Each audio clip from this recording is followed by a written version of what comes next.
Welcome to the conversation part of the Upward Bowl podcast. We have from 105.3 The Fan. He's one of the co-hosts for Fan University, which airs Saturdays from 9 a.m. to noon Central. He does a Substack called Musings on Music, which you totally follow and subscribe. It's there. He's doing the best of 2025 albums and music and everything. Give it a follow. I give it a follow because I like to know what's hip and trend with all the music going on. I'd like to welcome back to the pod. My favorite college football guy is all right now. Carter Freemon. Carter, how we doing? And I gotta say, did you enjoy round one? And I'm gonna give you your therapy session, by the way. So how you doing, by the way? Look, I enjoyed the first two games of round one, and even one of them that did not go my Sooners' way was still a phenomenal atmosphere experience. We can get more into my time up in Norman for OU's loss to Alabama in a little bit, but the first two games, I think, were what you want out of the first round of the college football playoff. It's, a close, exciting, fun game between OU and Alabama, and then just an absolute, brick wall against brick wall slugfest between Texas A&M and your Miami Hurricanes. Yes. The second two games, maybe not so much. There's definitely room for debate with the Group of Five inclusion and conference champions and what might have you. But the first two games, I think, though, you look at those and you're like, that's exactly why we have these games on home sites. Yes. I'm gonna start. I love the home sites thing. It makes it much better than just throwing in a random bowl game and having everyone travel like super quickly. But I feel like you get these matchups that you like. For me, like 10 years ago, you would never see like Alabama and Oklahoma and only just in a bowl game, but now you see it on a neutral site or like home site. Now they're in the SEC together. It's like, okay, you get to see them 3 times a year now, which is kind of cool actually. And now you see, like, for example, Miami, Texas A&M, they played it like a couple years ago. You see that again. It's really cool. You see cool matchups like that, which is like, it's a guy who likes sports and travel. It's kind of cool anyways to get to like College Town, USA for a big time playoff game anyways. Yeah, which is why I think people were a little disappointed to see Tulane and James Madison end up in the field, and neither of their games against Ole Miss and Oregon, respectively, were super competitive. Like, I think a lot of people felt robbed that you didn't get to see Notre Dame go to Ole Miss, or you didn't get to see BYU go to Oregon. And yeah, it's with OU and two blue bloods, right? Oklahoma and Alabama getting to play each other. Texas A&M is they've been around a long time. I would not call them a blue blood just yet, but they are definitely a notable big name program. And Miami has not been at the blue blood level for a while, but they have the history of winning. So it is cool getting those matchups. And now with the Miami winning and Alabama winning, Miami gets to play Ohio State, and I believe it's been the last time they played was the 2002 national championship game, which has been a big talking point ever since then. And then Alabama gets to go back to the Rose Bowl, where Nick Saban's final game as Alabama head coach took place 2 years ago when they lost to Michigan. Only this time, it's not against a Big Ten blue blood. It's against Indiana, who out of nowhere is now the number 1 team in the country. So look, this is part of the fun. These matchups don't stop. Once you win these first round games, you get to move on to, the teams with byes and see maybe like even Oregon, Texas Tech, not a matchup you see very often. No, it's what I kind of like. Sometimes you get like random matchups like that, or you get the cool 2 blue blood matchups like Alabama, Oklahoma, Miami, Texas A&M. Even though they don't play that much, all those 4 teams, like the Alabama, Oklahoma, they play each other now since they're in the SEC. It's kind of cool to get to see like the big bad SEC going against like the little engine that could call the ACC anyways, and now they get to play. The ACC gets to play the Big Ten, the big bad Big Ten anyways. So I want to talk about your experience, even though Oklahoma lost. How much fun was it to be at a live college football playoff game, by the way? So I got to campus around, I don't know, maybe 4:00 in the afternoon, games kicking off at 7, and people were tailgating in places in Norman I didn't even know you could tailgate, or I didn't think were able to tailgate. And I'm sure it had been going on for hours in advance. So just trying to get to campus, I stay with a friend who's about maybe a mile north of where the stadium is in Norman. And just trying to get to our normal tailgate spot was not easy. Oh, I bet. The amount of people I had to walk through, I was like, this is insane. So we go into the stadium around 5:30, so an hour and a half before kickoff, and it takes longer than usual to get in because everyone's trying to get in, and then you sit down in your seats an hour before the game kicks off. The entire stadium is basically full. Like you never see that, not just at OU games, but at like any college game, to see the entire place packed an hour before kickoff. So the place is buzzing. And then obviously the first 20 minutes of the game, you're like, oh my God, we're invincible. We're winning 17-0. Our offense looks like it did early in the season. Our defense is shutting down this Alabama attack that really hasn't done a whole lot to end the season. Like, we're cooking with bacon grease here, okay? And they played Jump Around. They played all the songs to get everyone going. It was about as much fun at a college football game as I think I had ever had. Then, of course, the final 40 minutes of game time happens, and that did not go OU's way. The mistakes started to pile up. Obviously, it wasn't even a blocked punt. It was just straight up a drop that the Alabama player just picked up and said, this is mine. You had John Mateer missing John Mateer didn't even miss the pass. He had a running back running about 40 yards downfield. I don't know why it was Xavier Robinson instead of like an Isaiah Satania or a Deion Burks. A huge game. He dropped a pass that probably would have been a walk-in touchdown that would have put them up 3 scores. You had the John Mateer pick 6 that leveled everything. And then, the offense just never really found a rhythm again. Alabama made some quick adjustments there. And it's a question of, do you think OU gave the game away, or did Alabama come and take it?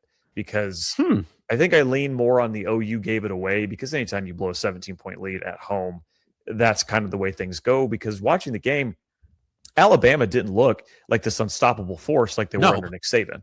They were definitely beatable. And OU just ends up beating themselves. Bad special teams, bad punts, obviously the dropped punt, a couple missed field goals from Tate Sandell. It was just, everything that could have gone wrong for a unit that had been very good all season did go wrong in that game. But still an amazing experience, getting to experience that live, getting to see 50 Cent walk out onto the field and start rapping Many Men. I was not expecting him to actually be there. They showed the video on the big screen. I'm like, oh, that's cute. They got him to do like a video. And then he walks out of the tunnel and he's right there rapping Many Men. I'm like, oh my God, I can't believe he's actually like right here in front of us. So that was cool. And really the takeaway is, even if my team lost, that is why you have those kind of games on campus. That is such a special environment for a game of that magnitude that OU, at least in Norman, hasn't seen in maybe their school's history. I mean, all their big games are usually bowl games or Big 12 championship games down in Arlington or Kansas City. So for that to be on campus, to see that in person and just experience that, and to think of the benefit to the city of Norman or the College Station or Oxford or Eugene that all the other games got because they got to host these games, it tells me whenever we do eventually expand to 16 teams, we're going to get it to where all the top 8 seeds are going to host a game. Oh, yeah. Like, you are going to see, like, this year it would have been Columbus, it would have been Bloomington, it would have been Lubbock, which would have been insane, and it would have been Athens. And you're telling me all 4 of those teams are sitting at home thinking, no, we're happy to have the bye. No, those players and those coaches want to do that in front of their home fans. Like even OU losing, like, that is a risk absolutely worth taking. And as a higher seed, you should just win. You shouldn't disappoint like OU did. Like, if you had if you did 1 through, like, when you expand, like, everyone does a home playoff game in the first round, it'll be nuts anyways. It's like the economy would be great. You have all the alumni flying in anywhere to go to this game anyways. It's going to be literally insane anyways. And when you look at it, it's like, I know the bowl system is the bowl system, but it's like, I'd rather have like Georgia, like Ole Miss at Athens for this round instead, or have Ohio State play Miami at the Horseshoe or via Miami.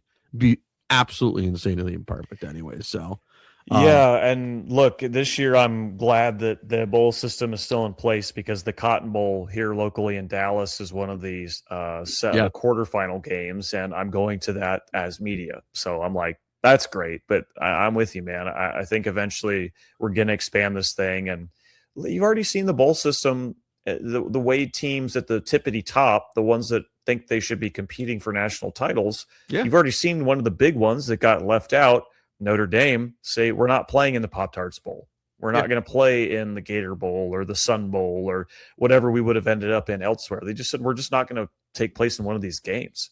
So you really wonder, because the SEC has deals with the Sugar Bowl to send their champion. Yeah. Same thing with the Big Ten and the Rose Bowl. There's contracts there. Yeah. Are they going to want to renew those? Are they going to want to keep those things going in the future, or are they going to look at and say, hey, this would be better for our teams to play this on campus? Like, yeah, I think with Notre Dame already saying we only care about playing for national titles and not just in a bowl game that's not one of these college football playoff games. I think eventually you're going to see more teams do that. Yeah. Do I think that's disappointing? I do. I grew up with the bowl system, but if it ends up being you get more of these games on home sites and you don't have a game like the Orange Bowl in your neck of the woods where it's Texas Tech from Texas, Lubbock, and then Oregon Eugene, all the way in Eugene, right, playing in Southern Florida. Maybe that'll be a little better in the long run. But the collapse of the bowl system, I don't think it's inevitable just yet, but it seems much more likely now than it was, 5 years ago before this latest wave of realignment and college football playoff change happened. Which I'm bummed about, because I grew up being in the cold and being at my house back in Connecticut, watching the Rose Bowl at 2:00 with the coolest sunset of all cool sunsets. You're watching I'm watching the Fiesta Bowl. Doesn't have to be Miami, or Ohio State. It has to be like maybe Miami, Notre Dame, Ohio State, seeing the split jersey of Brady Quinn's sister with AJ Hawk's jersey.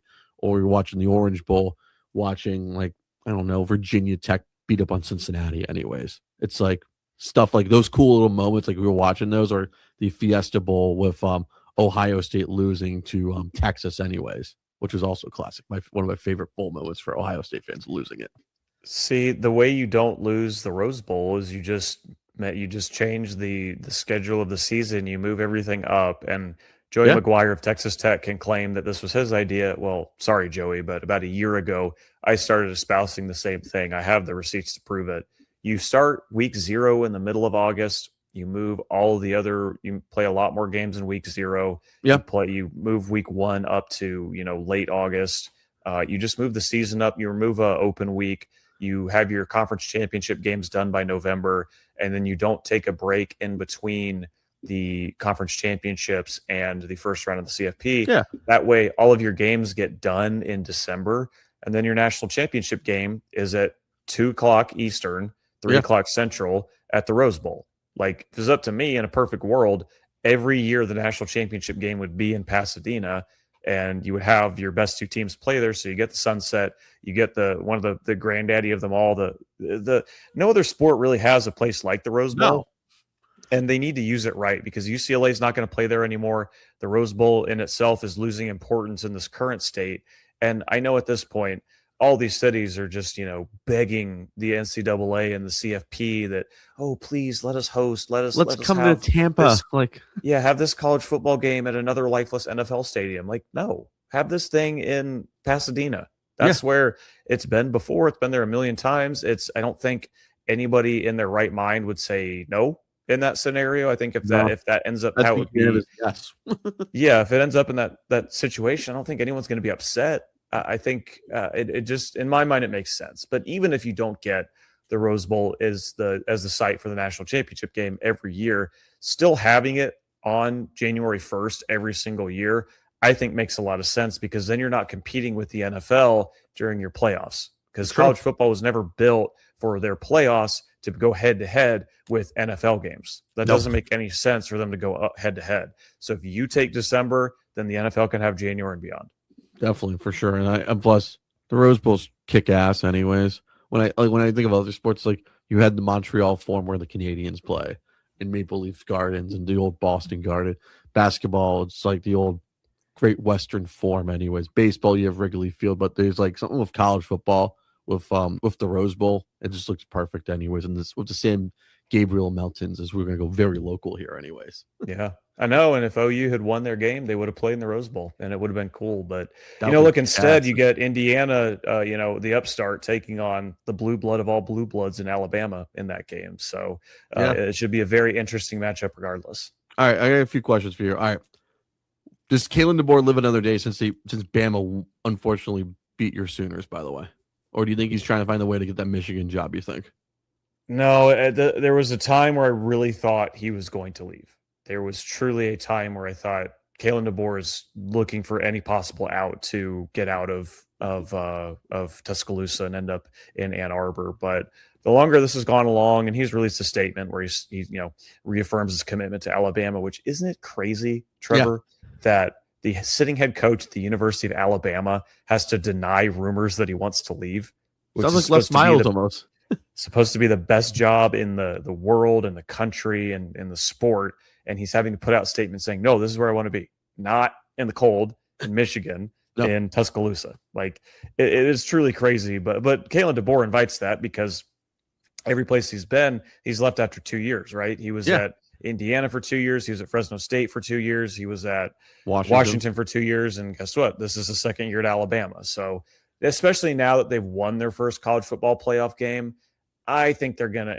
I'm pretty convinced he's gonna stay, which doesn't really leave Michigan with a lot of good options given the timing of all of this Sharon Moore stuff, which was going down. They would have loved Matt Campbell. That was my number one choice for Michigan. Yeah, and he's not gonna leave now, I wouldn't think. Kenny Dillingham at Arizona State is a guy that I know they would have given whatever he wanted if he wanted to leave, but he's a Sun Devil through and through. He went there, his family lives there. His sister lives like next door to him in Tempe or wherever in the Phoenix area he lives. So that never made sense. And now, it's like, are Michigan fans going to get excited about Jed Fish from Washington? Or you ask, or you go down to Louisville and give the bag to Brian Brom at least. Jeff Brom, but he's already signed an extension there. From what I've understood, and again, he's a Louisville guy, so I would have been surprised if he left for Michigan, like maybe for Florida, but not Michigan. So, look, there's a great candidate out there named Kyle Whittingham who recently stepped down at Utah, and I was shocked by that. Anyways, he'd been there 20 plus years. He'd done more or less all he could. And I know he had said last year he didn't want to go out on a bad note after Utah went 4-8. So they reload this year, get Devin Dampier, one of my favorite random quarterbacks in the country. And they go 10-2. So don't make the CFP, but they have a very good season. I don't think this is confirmed, but it's not hard to connect the dots of Utah just announced a massive private equity deal for about $500,000 or sorry, $500 million. That's a lot more than 500,000. $500 million getting infused into their athletics program through this private equity deal. And then a day or two after that gets announced, Kyle Whittingham says, no, I'm good. I'm going to go ahead and step down and I'm not going to retire.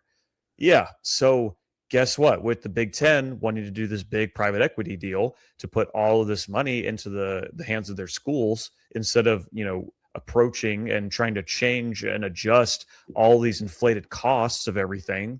They're just trying to put more money in their hands so they can spend it and then eventually need more money. Michigan's been the one school in the Big Ten that was like, no, we just on moral grounds, we don't agree with this. No. So the fact that Utah just, signed the deal with the devil and Kyle Whittingham left and Michigan is opposing it. And Kyle Whittingham is a dude who's had no issues at Utah. He's been pretty squeaky clean for 20 plus years. They've won at every conference they've been in, whether it's the Mountain West, whether it's Pac-12. Now they're in the Big 12. Kyle Whittingham has been the architect of, honestly, outside of the Urban Meyer stuff directly in front. Before him, his time there in the early 2000s, the best run of play in Utah's history. Yeah. And he's a coaching free agent. He has no baggage. And you look at Michigan, and it's like, this is an absolute mess. So why not bring in a guy who's also not going to be here for the next 10 years so you can get your ducks in a row in your athletic department and your leadership department and maybe even win a couple games along the way? The matchup makes a lot of sense to me to the point where I'm like, I'm not buying Kalen DeBoer leaving now. Yeah, no, I can't either. So John Materia was 1,000% coming back. What could we say for after this year to see his hand and stuff? Would you say he's coming back next year to Oklahoma? Well, he's not going pro at the very least. Will he come back to Oklahoma? I would be inclined to say yes. And I lean a little more optimistic where, you give him further, time away from his his thumb injury he had in late September, and maybe he can get back to the quarterback that he was before the injury, the one who played very well against Michigan or in their Oklahoma's couple early games. But the Auburn game. The Auburn game, yes, the one where he fractured his thumb and then proceeded to go 16 of 17 afterwards. I'm of the opinion you give him another year with the same OC in the same system with some of the same receivers, things can continue to get better. But we do live in a world where you need instant gratification. Yeah. And for especially a lot of my friends, they were not satisfied with the way that Mateer played down the stretch of the season. And it really wasn't up to snuff. So I think at this point you have to just accept that John Mateer's not a great power 4 quarterback. He's merely a passable one who I think can still get better, but he's never going to be the dude that we thought he might have with what he flashed when he was at the Group of 5 level with Washington State. But I think he'll come back. And if not that, he could enter the portal and find a new home, but he's definitely not going to the draft. I'm pretty confident in that, given how he ended his season and just the general outlook of things right now. Like, he would definitely benefit from coming back and getting a little more experience against high level competition. For sure. All right, let's talk about the real game, which was I like to say the best game on Saturday anyways, which your boy was producing anyways. That crazy slugfest. Have you ever seen win like that before in a game where everyone was missing kicks, by the way? Well, not missing kicks like that, and not from like point blank range. Because I mean, A&M had one blocked. Miami was missing them from really close. Jesus. Yeah, like from one Carter to another. Like, I'm sorry, man, but we got to be better than this. For real, it looked like a game in Pittsburgh, like whenever Miami played at Pitt back in the day, or the Dolphins, whenever anyone has to go to Pitt, they play on the open end, and like your kick just goes like, you know. Yeah, it was. I mean, look, it was not a great special teams day for OU the night before, and Miami and A&M were like, no, let's one up this. Let's show how windy it is, and how that's really going to affect a lot of stuff. And then you had the A&M fake punt where they're throwing into the wind. It was just a lot of things in that game that were just kind of head scratching. And both defenses were very good going into that game, and them shutting down the offenses like they did. Maybe not the most surprising thing, but to the level that they did, where it was a 0-0 game at halftime, it was 3-0 Miami going into the fourth quarter, like midway through the fourth quarter.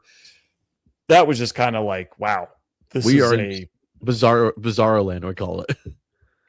Very bizarro land. And look, I still think Miami did, even outside of the special teams stuff, where you had Malachi Toney like trip over himself on what should have been was it a punt or a kick return touchdown? It would have been a punt return because there were no scoring, so there were no kickoffs.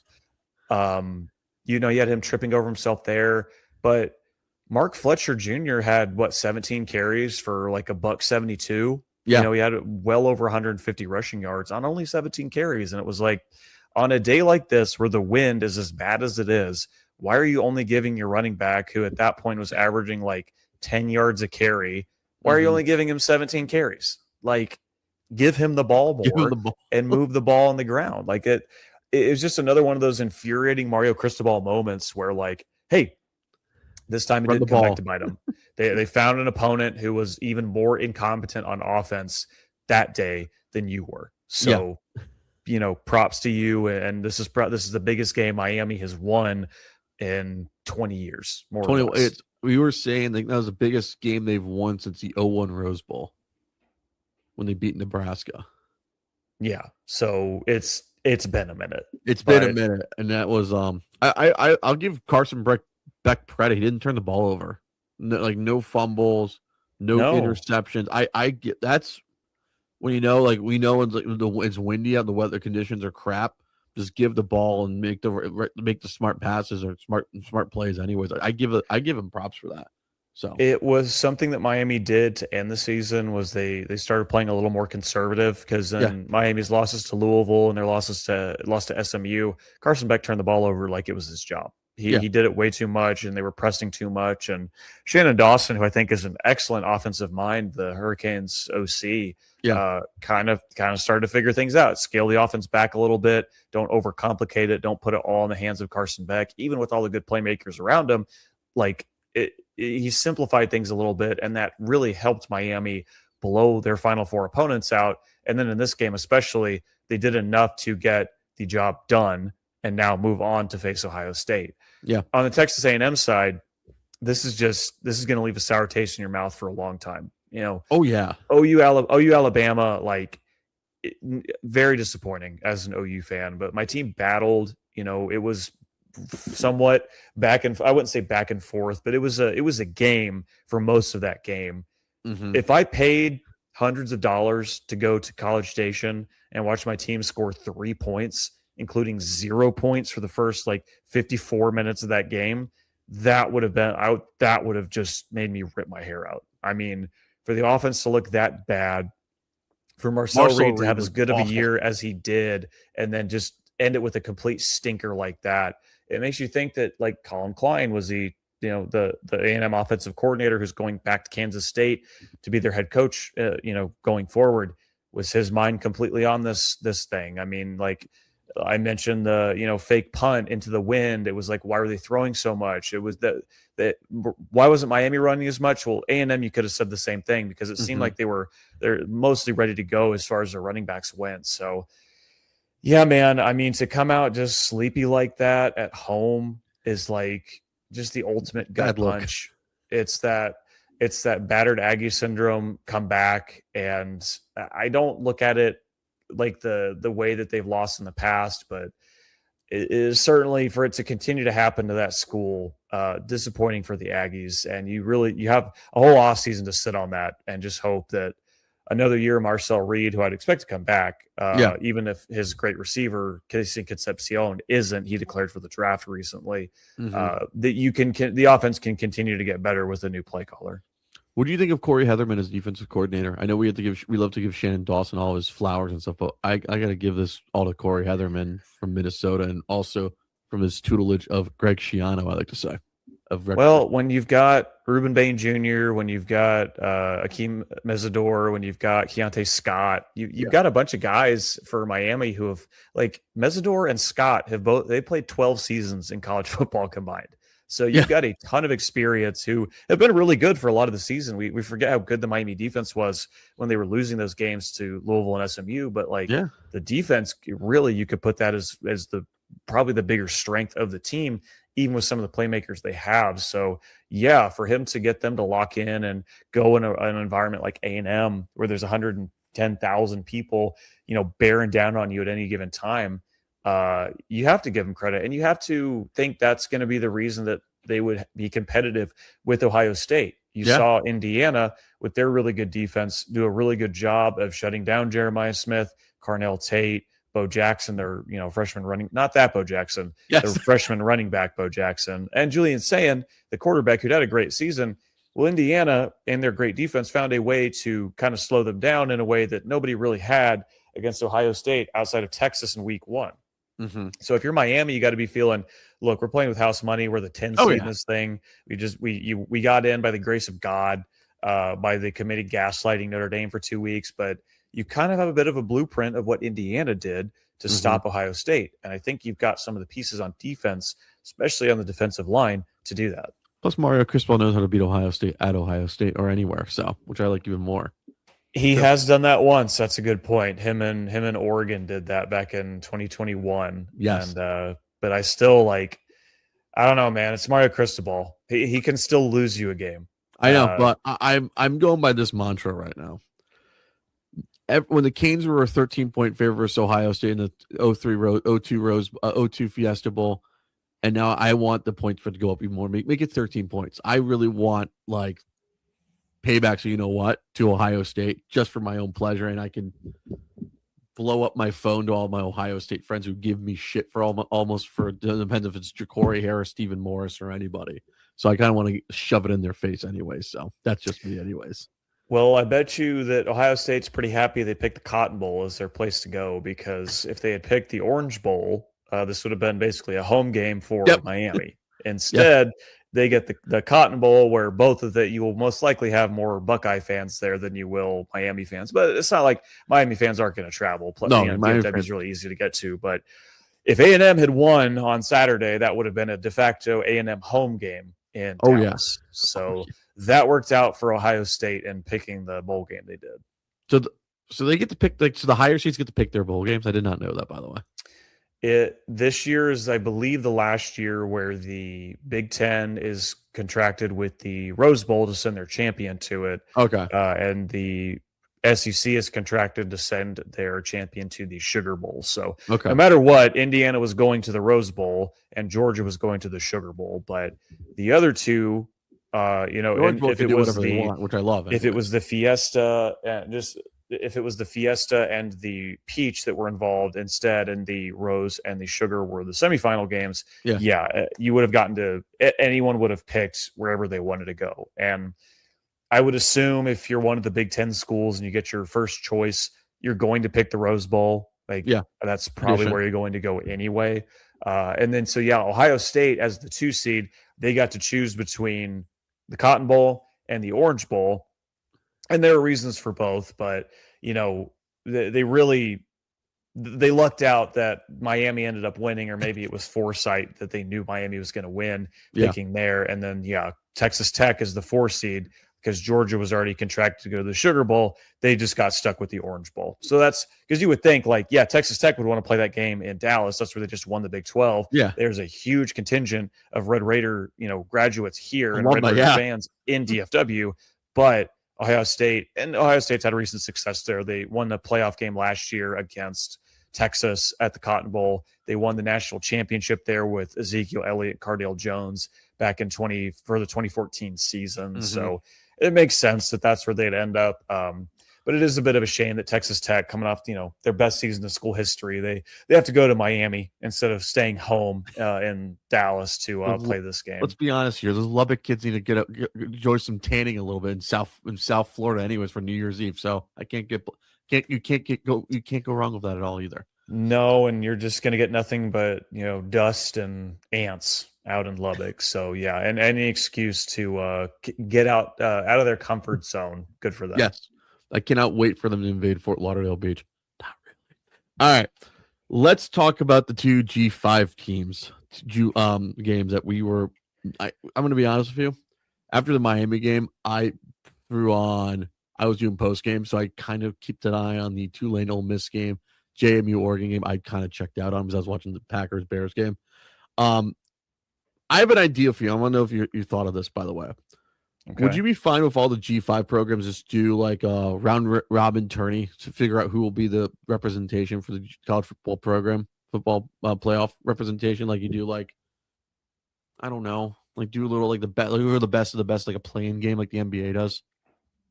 I don't think so. I think the way the regular season has it set up is good for the group of 5 because you care a lot more about the games that the group of 5 is playing over the course of the regular season to see who ends up getting that spot, right? That's why you care. That's why you watch Tulane late down the stretches because, are they going to keep this thing going? I think the way that the group of 5 is included now is fine. It's just not the committee. The committee can't, account for the ACC imploding on itself and sending a 5-loss team to their conference championship game who ends up winning it, right? Because if Virginia had won the ACC, Virginia would have played this weekend, and I don't think you would have had nearly the amount of backlash. The ACC is going to change its rules, so I'm sure the ACC they're going to do it like the group of 5, where in the American, the highest ranked team, no matter what, gets into that game because it makes sense, right? Because you want your higher ranked teams in front of more eyes. You want them, in front of the committee, playing in front of a lot of people, more so than just however your wonky tiebreakers work out. Yeah, I was saying you just do the 2 best G5 programs. You play them the weekend of Army Navy, and you have your championship, and you get a week off. Yeah, but I think that the group of 5 in their championship games this year, for Tulane, they beat North Texas, who is a ranked team. So I don't think any group of 5 team would ever agree to that. I don't, because then they're viewing themselves as something different than what the committee or the Power 4 views them as. They have their seat at the table. They want to keep that. I don't think it's healthy for that level to play each other again, to then go on and play. They already think they can play those teams. And I was reading a great article on The Athletic about this today, about how when the system was devised, the group of five still included Cincinnati, still included Houston, UCF, several other teams that have moved up into the Power Four ranks. So now your best group of five teams maybe aren't as good as they once were. And when you have a year where you have a Boise State who goes 12-1 and their only losses by 3 on the road to Oregon, it's a little different. But yeah, you know, for the first decade of the CFP, when the group of five team made the whatever bowl game they made, they were competitive. They didn't win every single time, but they weren't losing by 40 points now. No. Well, maybe we've now gotten to a point where all those teams that were in it have graduated up to the Power Four level, and now these other teams we're dealing with are not as talented. But Tulane moved the ball into Ole Miss territory on like 6 of their first 8 drives, and they came away with 3 points. Like, that's just on Tulane. Yeah. Same thing with James Madison, is like they moved the ball pretty well. They had a 1st and goal when it was like a 14-3 game on Oregon, and they don't get any points out of it. Oregon ends up running away, but give credit to James Madison. They did cover the spread. They came back late in that game. They kept playing hard. So, look, this is the last year you're going to see 2 group of 5 teams in the playoff. I think that's pretty. I'm pretty confident in that you're never going to have a situation where 2 of the 5 of them will be, or 2 of them will be ranked higher than the champion of the ACC or the champion of the Big 12 or Notre Dame. But it's having the group of 5 teams in this system is important, I think. But trying to change this whole thing based off of 2 years, I think, is stupid. Because we've only seen the CFP in this way, shape, or form for 2 years. Yeah. And we already changed it after 1, where you had instead of all the conference champions getting the buys, you just had the top 4 seeds. So I don't know. I think there's a lot of hemming and hawing, and they're going to tweak some things, but wholesale changes do not need to be made, in my opinion, just yet. No, what only needs to be wholesale changes. USC Notre Dame rivalry is being put in pause after next year, by the way. I'm not happy about this, by the way. You went to it, which I like to say you made the good choice to go see it for maybe the second to last time.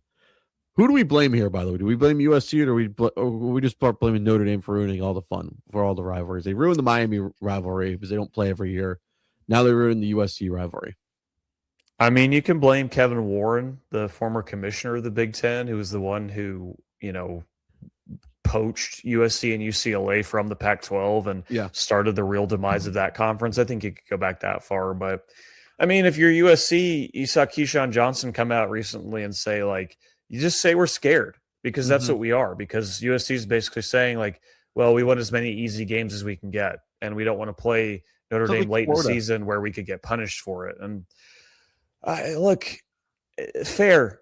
It's totally fair, and it makes more sense for you to think, oh, we just need as many wins as we can get. And if we're playing 9 Big Ten games, then, and we win most of those, we'll be set. And we don't need to play a game against Notre Dame, because that could be an extra loss. And I just think that's a lame way to look at it. I think you should want to play the best and beat the best. And if you're USC and you're a fan and you look at your upcoming schedules, well, you're playing like your 3 out of conference games are going to be group of 5 teams, and they're going to be FCS teams. And then the rest of your home games are going to be against teams from Illinois and from New Jersey and from Pennsylvania, teams that Notre Dame fans teams that USC fans have no history with, no affiliation with, no, like, why should they care? And Notre Dame is a team they would play every year that they care about, because they played that game 80 plus times, almost 90 times. And so to just take that away, it sucks. And both schools say that, oh, we're gonna look back into this later, but no. It's like Notre Dame and Michigan. It's like Notre Dame and Michigan. Like, oh, we'll look back to it. Like, they've only played twice since, anyways. It's like, oh, Notre Dame. You got to show it to me, but before I believe you're going to do it or not. But it's like, Notre Dame scheduled BYU instead, and it's not like Notre Dame's not scheduling. Like, Notre Dame is still, because they're independent, they have to do this. They are scheduling other games against Power 4 teams. They have home and homes with Auburn, with Miami. They have an 8-game series against Clemson that they scheduled starting the 2030s. I know they have a series with Texas as well. So, just from USC's end of things, it just seems like you're running from competition. You're acting like Steve Spurrier in the University of Florida taking off the Miami off the schedule now. So I hate this for It's college football. disappointing. It's super disappointing, anyways. Your thoughts on Fernando Mendoza winning the Heisman Trophy winner? I think it was. I love his speech. I loved everything about it. Honestly, what Yeah, about you?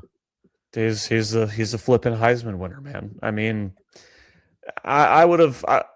The only thing about the whole Heisman ceremony is, and all the Diego Pavia stuff, there's been enough said about that, where Yeah. like Fernando Mendoza was like, I think the clear winner. Yeah. And then the way that Pavia acted afterwards is like, okay, I think we gave You're a this to the tool, right guy. man. But Jacob Rodriguez should have been invited to New York. He finished fifth, the Texas Tech linebacker. I don't understand why they didn't take him. He actually got more first place votes than Julian Sayin did, who finished in fourth, and Jacob Rodriguez finished fifth. So I don't know. That was a bit silly. And the season that Jacob Rodriguez had is as good of a linebacker season since like Manti Te'o in the early 2010s. So like he should have been rewarded, but no, there's Fernando Mendoza. If I had a Heisman vote, probably would have been up there. I mean, if my Heisman vote, it would have been Mendoza, Jeremiah Love from Notre Dame, the running back, and then I might have had Jacob Rodriguez third. I mean, I really thought that's how good he was